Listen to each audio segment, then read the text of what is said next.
नारायण नारायण नारायण नारायण। श्रीमद् भागवत पंचम स्कंध अथ चतुर्विंशोऽध्यायः। 24वां अध्याय। राहु आदि की स्थिति, अतल आदि नीचे के लोगों का वर्णन। श्री शुकदेव जी कहते हैं, परीक्षित, कुछ लोगों का कथन है कि सूर्य से 10,000 योजन नीचे राहु नक्षत्रों के समान घूमता है। इसने भगवान की कृपा से ही देवत्व और ग्रहत्व प्राप्त किया है। स्वयं यह सिंहिका का पुत्र असुराधम होने के कारण किसी प्रकार इस पद के योग्य नहीं है। इसके जन्म और कर्मों का हम आगे वर्णन करेंगे। सूर्य का जो यह अत्यंत तपा हुआ मंडल है, उसका विस्तार 10,000 योजन बतलाया गया है। इसी प्रकार चंद्रमंडल का विस्तार 12,000 योजन है और राहु का 13,000 योजन। अमृत पान के समय राहु देवता के वेश में सूर्य और चंद्रमा के बीच में आकर बैठ गया। उस समय सूर्य और चंद्रमा ने इसका भेद खोल दिया था। उस वैर को याद करके यह अमावस्या और पूर्णिमा के दिन उन पर आक्रमण करता है। यह देखकर भगवान ने सूर्य और चंद्रमा की रक्षा के लिए उन दोनों के पास अपने प्रिय आयुध सुदर्शन चक्र को नियुक्त कर दिया है। वह निरंतर घूमता रहता है, इसलिए राहु उसके असह्य तेज से उद्विग्न और चकित चित्त होकर मुहूर्त मात्र उनके सामने टिककर फिर सहसा लौट आता है। उसके उतनी देर उनके सामने ठहरने को ही लोग ग्रहण कहते हैं। राहु से 10,000 योजन नीचे सिद्ध, चारण और विद्याधर आदि के स्थान हैं। उनके नीचे जहाँ तक वायु की गति है और बादल दिखाई देते हैं, अंतरिक्ष लोक है।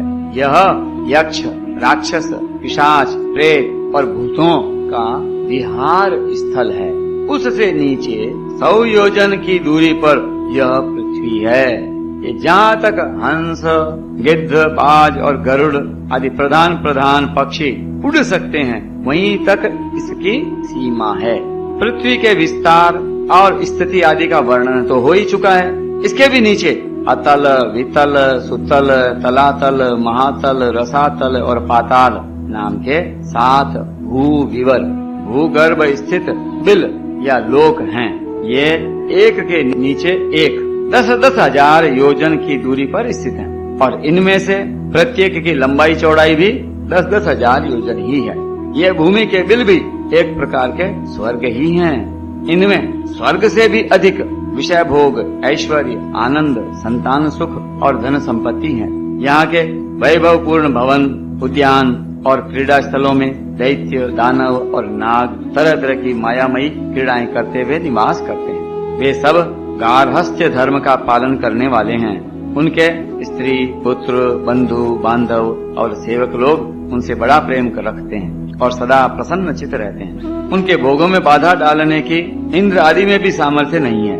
महाराज, इन बिलों में मायावी मय दानव की बनाई हुई अनेकों पुरियां शोभा से जगमगा रही है, जो अनेक जाति की सुंदर सुंदर श्रेष्ठ मणियों से रचे हुए चित्र विचित्र भवन, परकोटे, नगर द्वार, सभा भवन, मंदिर, बड़े बड़े आंगन और गृहों से सुशोभित हैं तथा जिनकी कृत्रिम भूमियों, फर्शों पर नाग और असुरों के जोड़े एवं कबूतर, तोता और मैना आदि पक्षी किलोल करते रहते हैं।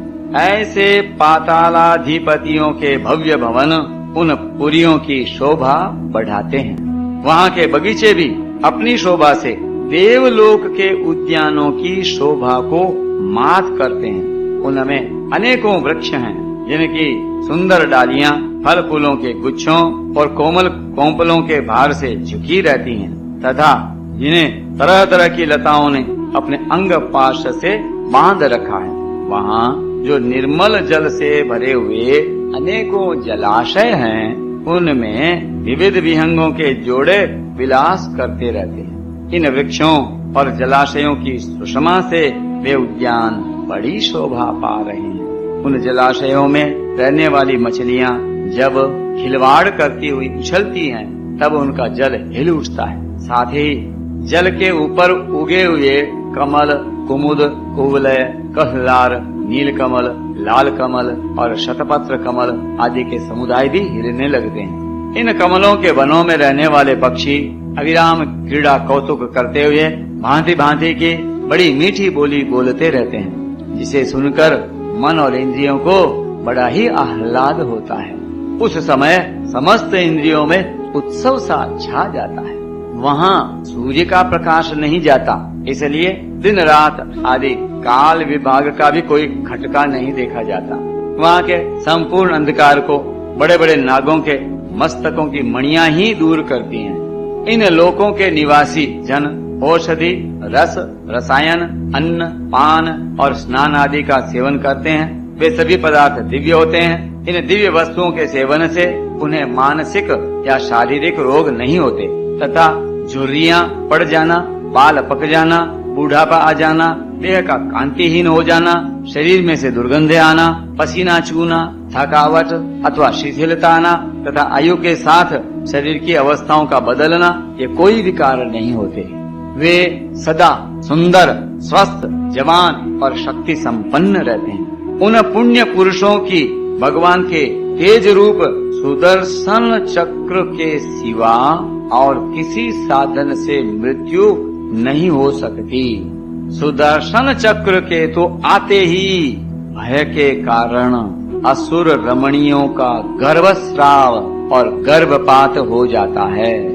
आ चतुर्थोद्भवेत् श्रावः पातः पंचम षष्ठयोः, अर्थात चौथे मास तक जो गर्भ गिरता है उसे गर्भ श्राव कहते हैं तथा पांचवें और छठे मास में गिरने से वह गर्भपात कहलाता है। अतल लोक में मय दानव का पुत्र असुर पल रहता है। उसने 96 प्रकार की माया रची है। उनमें से कोई कोई आज भी मायावी पुरुषों में पाई जाती है। उसने एक बार जम्भाई ली थी। उस समय उसके मुख से स्वैरिणी, केवल अपने वर्ण के पुरुषों से रमण करने वाली, कामिनी, अन्य वर्णों के पुरुषों से भी समागम करने वाली और पुंश्चली, अत्यंत चंचल स्वभाव वाली, ये 3 प्रकार की स्त्रियां उत्पन्न हुईं। ये उस लोक में रहने वाले पुरुषों को हाटक नाम का रस पिलाकर संभोग करने में समर्थ बना देती हैं और फिर उनके साथ अपनी हाव भावमयी चितवन, प्रेममयी मुस्कान, प्रेमालाप और आलिंगन आदि के द्वारा यथेष्ट रमण करती हैं। उस हाटक रस को पीकर मनुष्य मदांध सा हो जाता है और अपने को 10,000 हाथियों के समान बलवान समझकर मैं ईश्वर हूँ, मैं सिद्ध हूँ, इस प्रकार बढ़ कर बातें करने लगता है। भक्तवत्सल भगवान की जय। उसके नीचे वित्तल लोक में भगवान हाटकेश्वर नामक महादेव जी अपने पार्षद भूत गणों के सहित रहते हैं। वे प्रजापति की सृष्टि की वृद्धि के लिए भवानी के साथ विहार करते रहते हैं। उन दोनों के तेज से वहाँ हाटकी नाम की एक श्रेष्ठ नदी निकली है। उसके जल को वायु से प्रज्वलित अग्नि बड़े उत्साह से पीता है। वह जो हाटक नाम का सोना थूकता है, उससे बने हुए आभूषणों को दैत्य राजों के अंतःपुरों में स्त्री पुरुष सभी धारण करते हैं। शंकर भगवान की जय। वितल के नीचे सुतल लोक है। उसमें महायशस्वी पवित्र कीर्ति विरोचन पुत्र बलि रहते हैं। भगवान ने इंद्र का प्रिय करने के लिए अदिति के गर्भ से वटु वामन रूप में अवतीर्ण होकर उनसे 3 लोक छीन लिए थे। फिर भगवान की कृपा से ही उनका उस लोक में प्रवेश हुआ। यहाँ उन्हें जैसी उत्कृष्ट संपत्ति मिली है वैसी इंद्र आदि के पास भी नहीं है। अतः वे उन्हीं पूज्यतम प्रभु की अपने धर्माचरण द्वारा आराधना करते हुए यहाँ आज भी निर्भयता पूर्वक रहते हैं। राजन, संपूर्ण जीवों के नियंता एवं आत्म स्वरूप परमात्मा भगवान वासुदेव जैसे पूज्यतम पवित्रतम पात्र के आने पर उन्हें परम श्रद्धा और आदर के साथ स्थिर चित्त से दिए हुए भूमि दान का यही कोई मुख्य फल नहीं है कि बलि को सूतर लोक का ऐश्वर्य प्राप्त हो गया। यह ऐश्वर्य तो अनित्य है, किंतु वह भूमि दान तो साक्षात मोक्ष का ही द्वार है। देखो, भगवान का तो छींकने, गिरने और फिसलने के समय विवश होकर एक बार नाम लेने से भी मनुष्य सहसा कर्म बंधन को काट देता है, जबकि मुमुक्षु लोग इस कर्म बंधन को योग साधन आदि अन्य अनेकों उपायों का आश्रय लेने पर बड़े कष्ट से कहीं काट पाते हैं। अतएव अपने संयमी भक्त और ज्ञानियों को स्वस्वरूप प्रदान करने वाले और समस्त प्राणियों के आत्मा श्री भगवान को आत्म भाव से किए हुए भूमि दान का यह फल नहीं हो सकता। भगवान ने यदि बलि को उसके सर्वस्व दान के बदले अपनी विस्मृति कराने वाला यह मायामय भोग और ऐश्वर्य ही दिया, तो उन्होंने उस पर यह कोई अनुग्रह नहीं किया। जिस समय कोई और उपाय न देखकर भगवान ने याचना के छल से उसका त्रिलोकी का राज्य छीन लिया और उसके पास केवल उसका शरीर मात्र ही शेष रहने दिया, तब वरुण के पाशों में बांधकर पर्वत की गुफा में डाल दिए जाने पर उसने कहा था, खेद है कि यह ऐश्वर्यशाली इंद्र विद्वान होकर भी अपना सच्चा स्वार्थ सिद्ध करने में कुशल नहीं है। इसने सम्मति लेने के लिए अनन्य भाव से बृहस्पति जी को अपना मंत्री बनाया, फिर भी उनकी अवहेलना करके इसने श्री विष्णु भगवान से उनका दास्य न मांग कर उनके द्वारा मुझसे अपने लिए ही ये भोग ही मांगे। ये 3 लोक तो केवल एक मनवंतर तक ही रहते हैं, जो अनंत काल का एक अवयव मात्र है। भगवान के कैंकर्य के आगे भला इन तुच्छ भोगों का क्या मूल्य है। हमारे पितामह प्रहलाद जी ने भगवान के हाथों अपने पिता हिरण्यकशिपु के मारे जाने पर प्रभु की सेवा का ही वर मांगा था। भगवान देना भी चाहते थे तो भी उनसे दूर करने वाला समझकर उन्होंने अपने पिता का निष्कंटक राज्य लेना स्वीकार नहीं किया। वे बड़े महानुभाव थे। मुझ पर तो न भगवान की कृपा ही है और न मेरी वासना ही शांत हुई है। फिर मेरे जैसा कौन पुरुष उनके पास पहुंचने का साहस कर सकता है। राजन, इस बलि का चरित्र हम आगे 8वें स्कंद में विस्तार से कहेंगे। अपने भक्तों के प्रति भगवान का हृदय दया से भरा रहता है।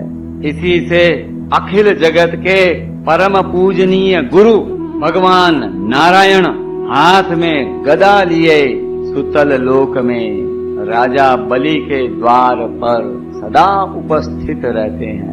भक्त वत्सल भगवान की जय। एक बार जब दिग्विजय करता हुआ घमंडी रावण वहां पहुंचा, तब उसे भगवान ने अपने पैर के अंगूठे की ठोकर से ही लाखों योजन दूर फेंक दिया था।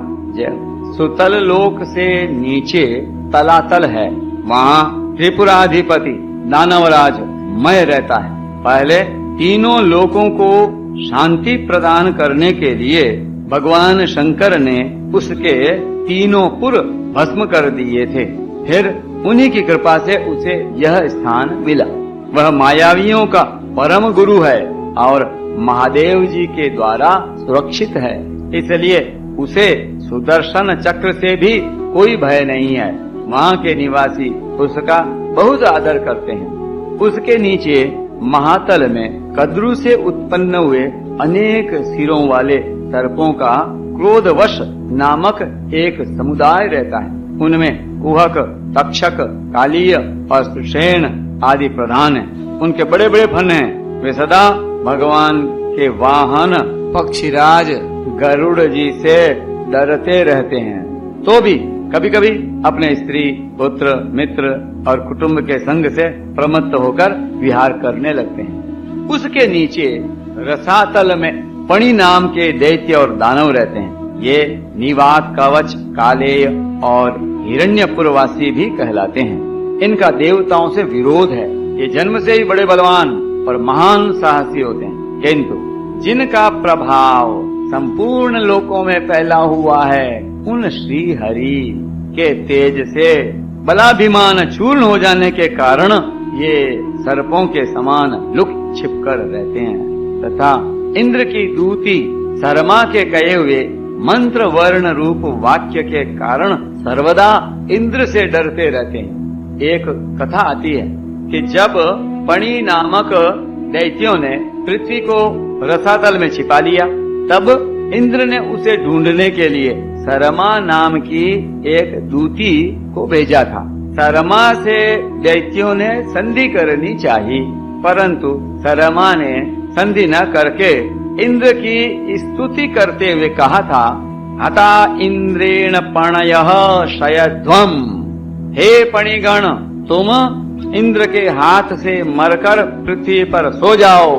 इसी शाप के कारण उन्हें सदा इंद्र का डर लगा रहता है। रसातल के नीचे पाताल है, वहाँ शंख, कुलिक, महाशंख, श्वेत, धनंजय, धृतराष्ट्र, शंखचूड़, कंबल, अश्वतर और देवदत्त आदि बड़े क्रोधी और बड़े बड़े फणों वाले नाग रहते हैं। इनमें वासुकी प्रधान है। उनमें से किसी के 5, किसी के 7, किसी के 10, किसी के 100 और किसी के 1000 सिर हैं। उनके फणों की दमकती हुई मणियां अपने प्रकाश से पाताल लोक का सारा अंधकार नष्ट कर देती हैं। श्री शंकरषण भगवान की जय। नारायण नारायण नारायण नारायण।